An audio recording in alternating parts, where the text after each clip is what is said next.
There's no doubt that the Mime Troupe was and remains a left-wing theater, something I'm proud of.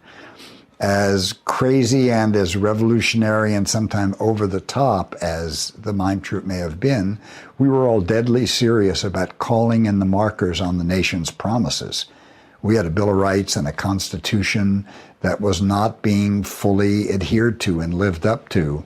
And by God, we were gonna call those markers in. Come out in the rain, y'all. Let it rain, let it rain. Let it, let it, let it, let it, let it rain. Let it rain, let it rain. Oh yeah! Oh, tears.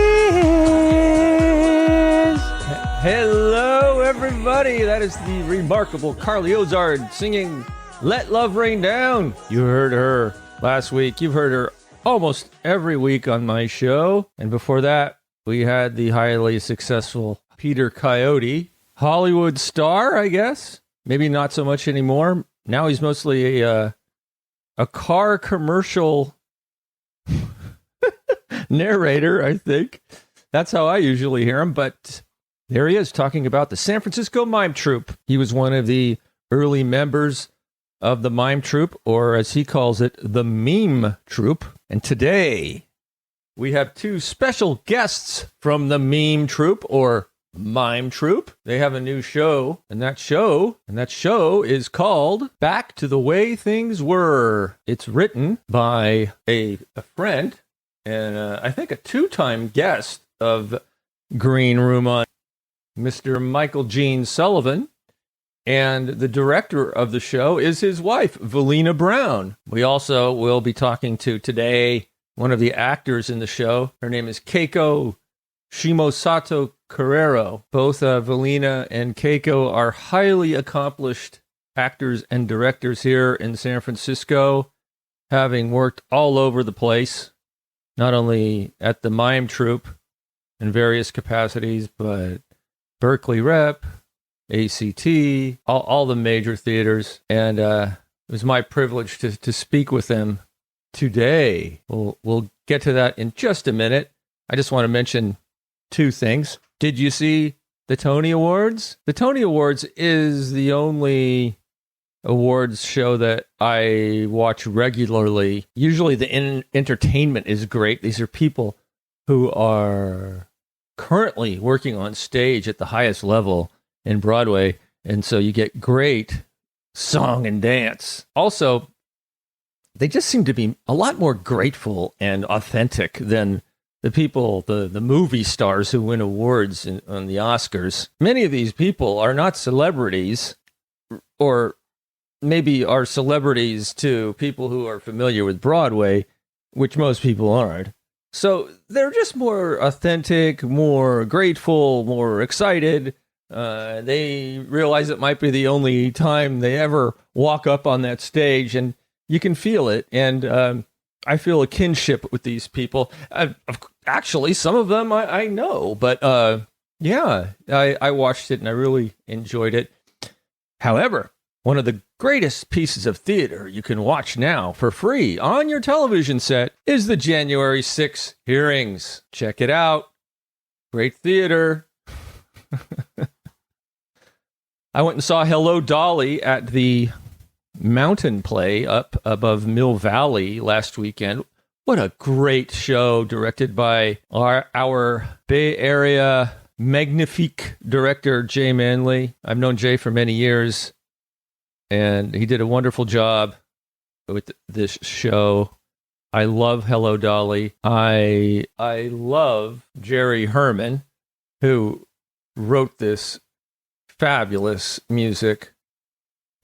Jerry Herman was an incredible talent on Broadway. He recently passed, but if you're familiar with Mame, that's another great show he did. I had the opportunity to be in Mame many years ago.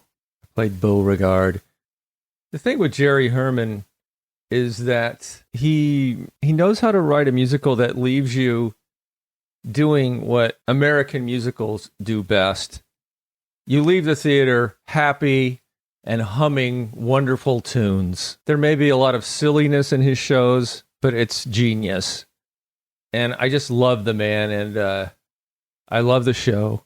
My friend Diane McBride played Dolly, and she was spectacular. And the whole cast was magnifique. So if you get a chance to go see it this weekend, it's this is the last weekend. So go check it out. Just go to the Mountain Play website, Mountain Play Mill Valley. I think there's one more performance. It's either on Saturday or Sunday. Today is June 15th, Wednesday, so you can still get tickets. Hello, Dolly, Mountain Play. All right. Now for our guests. We have Velina and Keiko here, and you have a new show at Mime Troupe. What is it called? Back to the Way Things Were. And this is your first show you've been able to do outside for a couple years because of the plague, huh?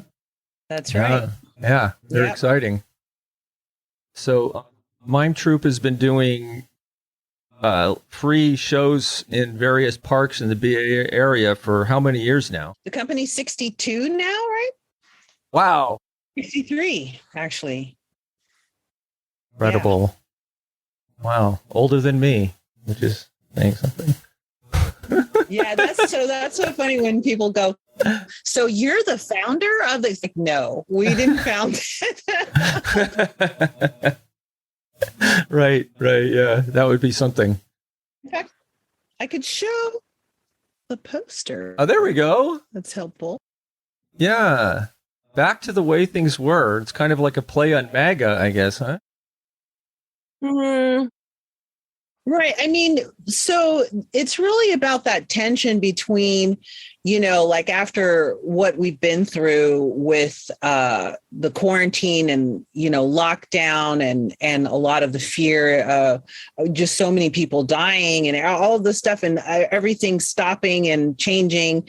So there's people who are longing for things to be back to the way things were before all of that happened. And then there's the feeling of like, no, we don't want to go backwards. There's a lot of stuff that wasn't great before the pandemic happened. And there's a lot of things that we learned that we should be taking forward as opposed to trying to go backward and lock things back into a way that wasn't great for everybody before. Does that make sense? Yeah, I think so. So what are some of do you have any examples? We all have examples, but for me, I think in particular, when people start waxing, nostalgic about the way things were before the pandemic, some things happened that I saw as very positive change. I mean, they came about because of very tragic events, but I feel after George Floyd's murder, yeah, at least in the theater world, there was a movement to make things right that had been wrong for many, many years in theater, in one small segment of society. But we see white American theater and the Bay Area, the Living Document here, where people finally felt empowered to be able to speak out about injustices that have happened in our own Bay Area theaters. So stuff like that, I feel, is forward moving.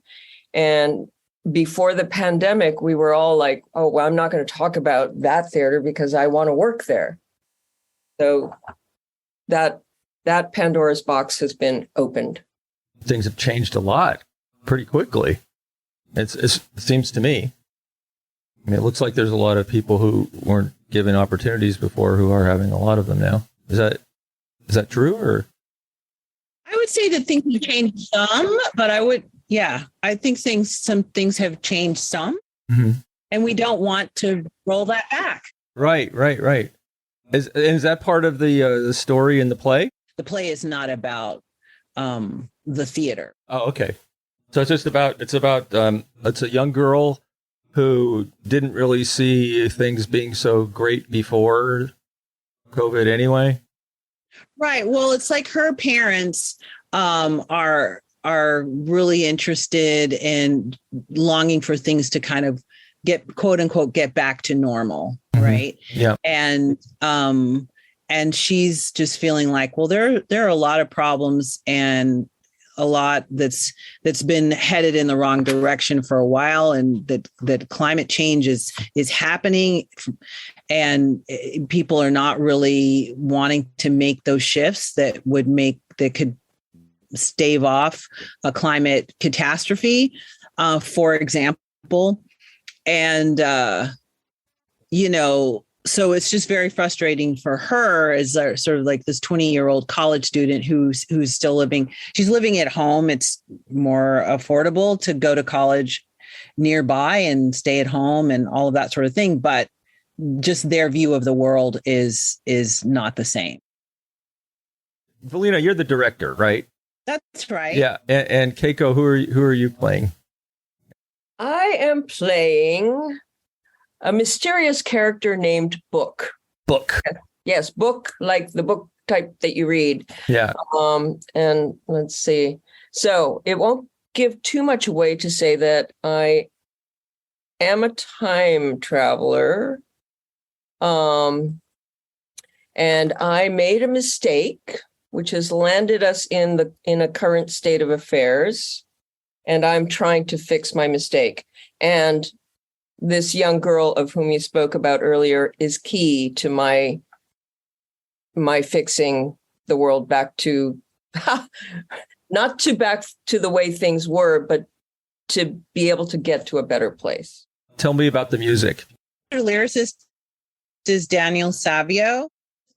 We also, I guess, were Tales of the Resistance series. We had 2 seasons of Tales of the Resistance that we did as a radio, like a scripted podcast, I guess is the language that you use now, but it's radio series.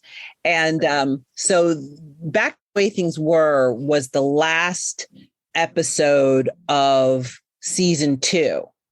And in season 2, the people in the foreground were Zoe's parents. And then for the park season, we're visiting this family again, and we're seeing it more from Zoe's perspective. And so some of the music that was in the series is coming into the play, and then there's new music as well. Oh, great. Yeah, I listened to a good portion of that. It was really fun. Really enjoyed it. Now the show is going to be all over the Bay Area, correct? Like, what are some of the venues? Well, we're going to be opening weekend is in Cedar Rose Park in Berkeley. And then, of course, July 4th is in Dolores Park in San Francisco, per our tradition. All right.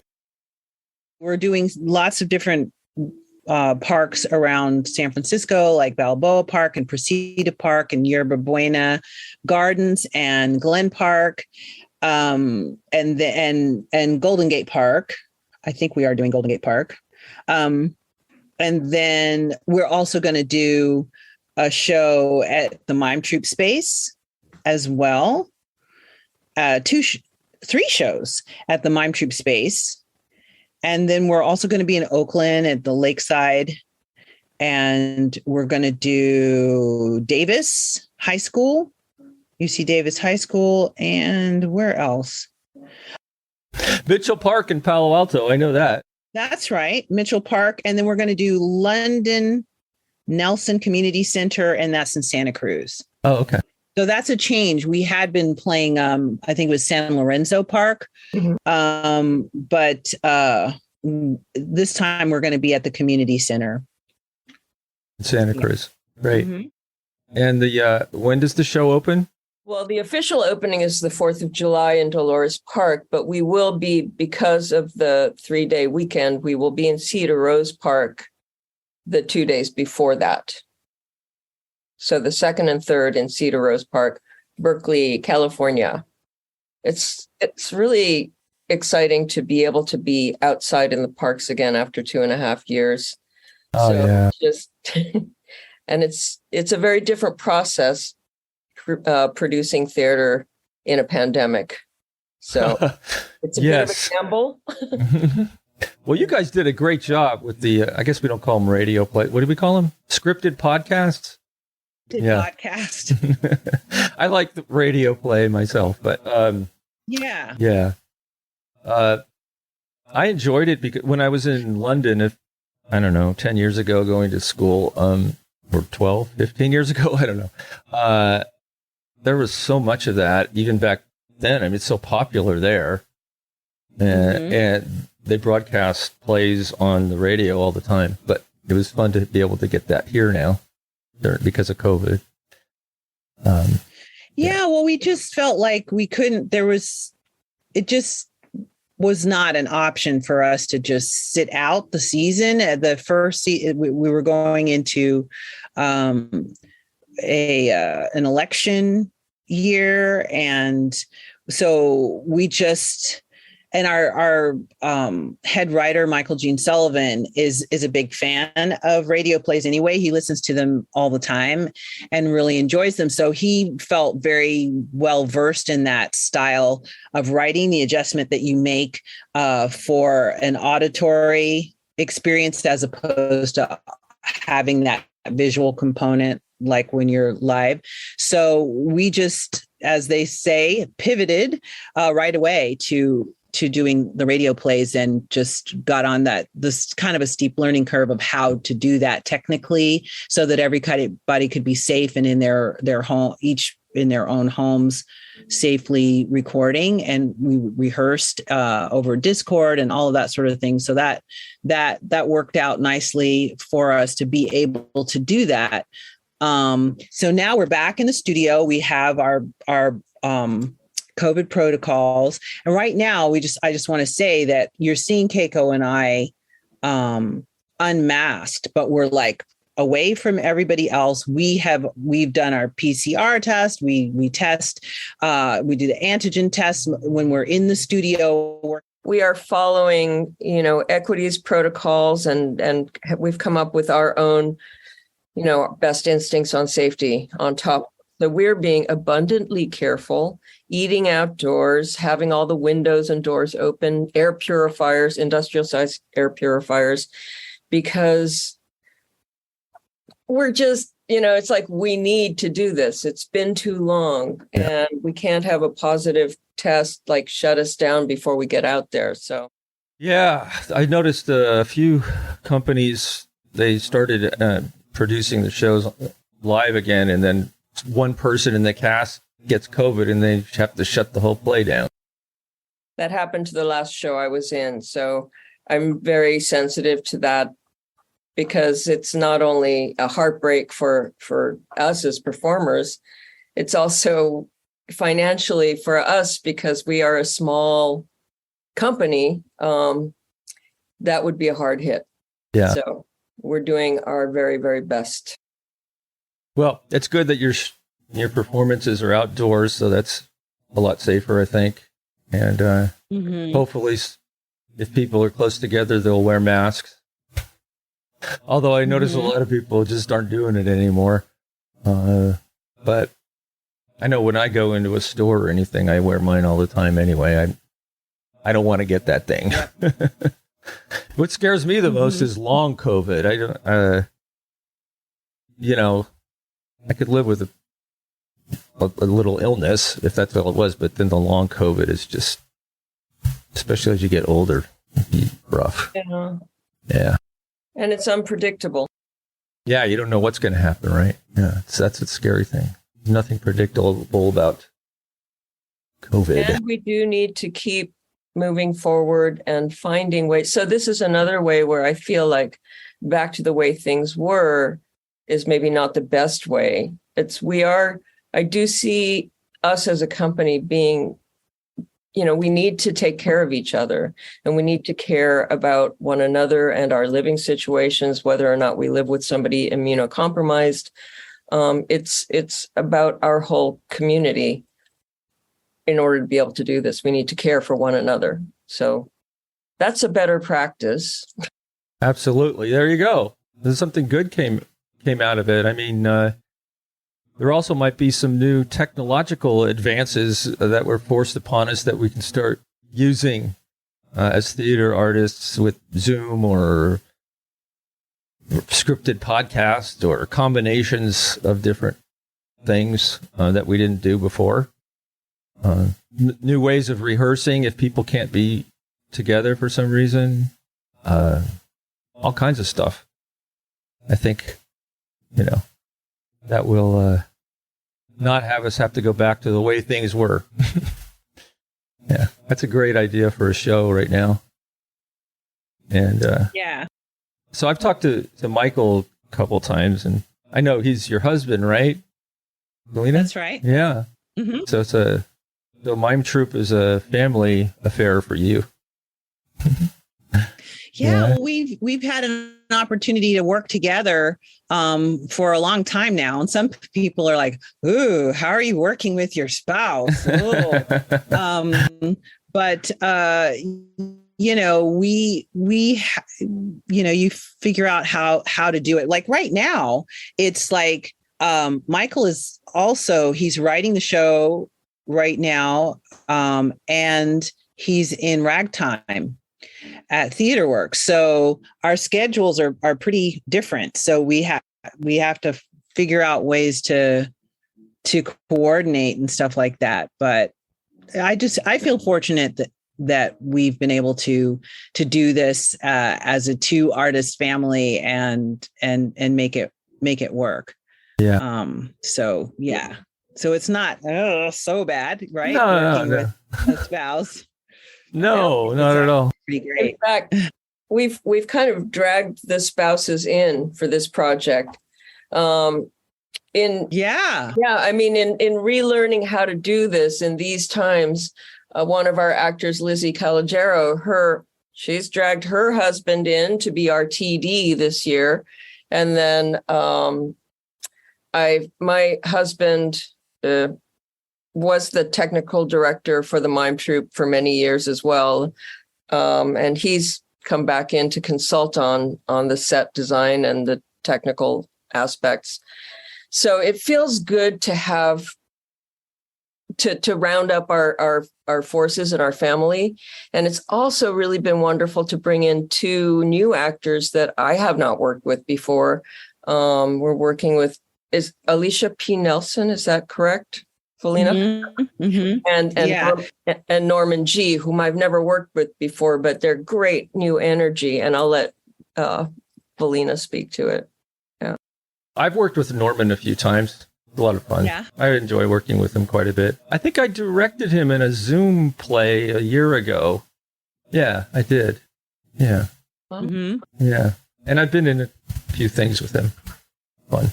Oh yeah. Yeah. Yeah. We were both in this company called Shots, SHOTZ.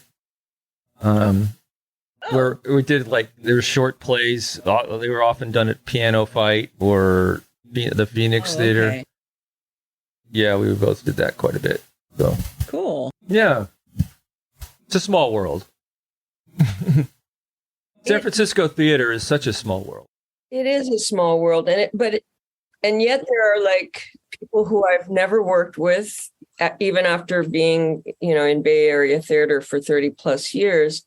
So it feels hopeful that we're cross-pollinating and networking again, carefully.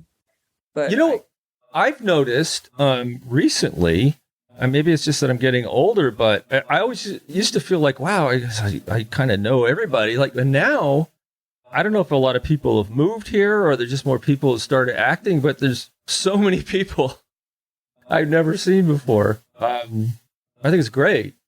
I'm not sure what's happening, but I think we just have a very vital theater community here.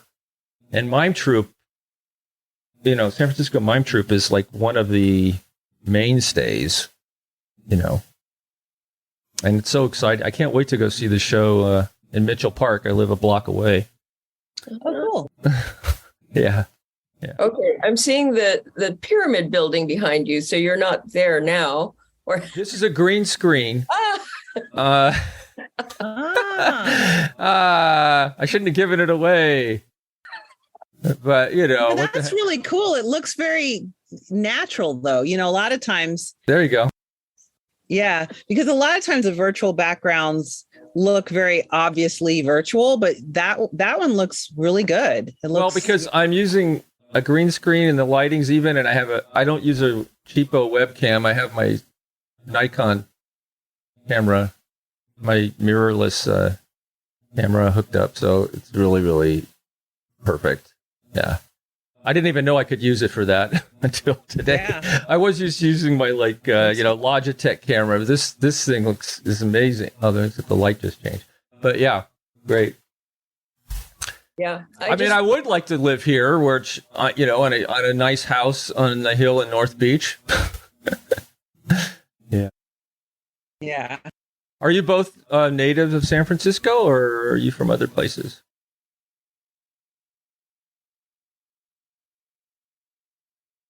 Well, I've been here a long time. My dad was in the military, and his last tour of duty was on the Presidio of San Francisco. So we came out here from Maryland when I was 14. Oh, okay. And what about you, Keiko? I am not a native born San Franciscan. I grew up in a different Bay Area. I grew up in the greater Boston Bay Area, but I moved across the country. I lived in the middle of the country in Iowa City for a while. And then I ended up in San Francisco. It's been over 30 years. So Wow. I'm a transplant. Yeah, great. Yeah. Yeah. I was born and raised here. Well, my son is a native born San Franciscan, and he loves his city. I mean, he's very, very, he takes ownership of it. It's like every time he comes home from school, he's like, I love San Francisco. And that makes me really happy. I get it. I feel the same way. I absolutely love this place. I mean, I don't live in the city per se anymore, but I still feel like I do. So, I will be sure to put all the information on the notes about your show coming up. Thank you. Can you say the name of it again? Back to the way things were. Back to the way things were. There it is. I love the art. Who did that? Yeah, Pablo Mica did it. And what's really fun about that, when you talk about like bringing in, circling up the peeps, is that Pablo, Michael and I went to the same high school. We all went to George Washington High School. And so in San Francisco. So it was really fun to be able to bring him in and have him do this poster, which turned out great. Yeah. It really, it makes you feel like it's going to be a lot of fun. I love your shows because there's always a lot of humor, and then there's always a message. And the music is always thought-provoking, makes you laugh. Yeah, that's one of our specialties. Yeah, you're just so great. And I mean, I love your shows because you laugh, and sometimes you laugh super hard, but it also makes you think. It makes you think about what's happening in society now, and it kind of forces you to take a stand and think about what's important to you, and do you agree? Do you disagree? And I think it, really contributes to the atmosphere in the Bay Area, and I hope a lot of people come. We do too. Yes. Yeah. So come on out, bring your blanket, picnic, wear a nice sun hat, put your sunscreen on. Yeah. And then kick back and, have your picnic and watch our show. Yeah. It's so much fun. If you're listening to this, I guarantee you'll have a good time. All right. Thank you so much. All right. Thank you. Well, thanks for listening, everybody. I really appreciate you making it to the end. I know the sound was a little screwed up. I don't know why. As I've said before, this is a one-man shop, the mom and pop shop, with an emphasis on pop, because there ain't no mom. Anyway, have a wonderful, wonderful week. Enjoy yourselves. And I will see you. What do I say? Oh, yeah. Until next time. Until next time, I will see you on the boards. Bye-bye, y'all.